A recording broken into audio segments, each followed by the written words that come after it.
Комитет по языку Таджикистана будет проверять тексты песен певцов.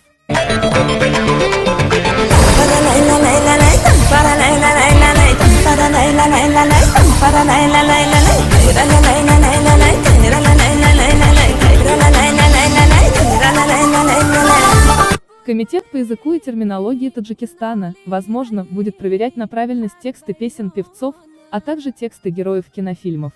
Предложение об этом направлено в правительство страны. Рабочая группа подготовила поправки и изменения в устав комитета и закон о языке, чтобы комитет имел право рассматривать, анализировать и влиять на язык в фильмах и в текстах песен.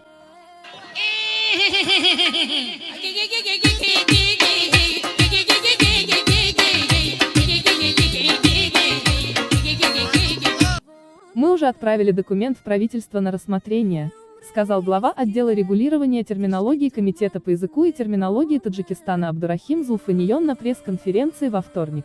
Также комитет подготовил очередной список имен, которыми нельзя называть ребенка. В него в частности вошли такие распространенные среди таджикистанцев имена, как Лейла, Эсмина и Дариуш.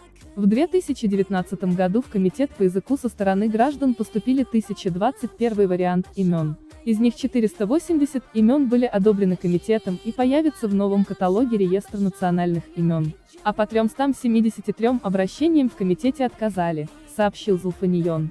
Он привел в качестве примера десятки имен, которые не соответствуют нормам таджикского языка. Среди них Эсмина, Ясмин Дария, Лейла, Ясера, Хурем Айша, Эсмира, Цензора Дариуш. Они хотят назвать своего ребенка Лейла или Хурем, а когда спрашиваешь, может быть Хурам, но нет, на таджикский лад не хотят. Они вдохновляются турецкими сериалами, отметил он.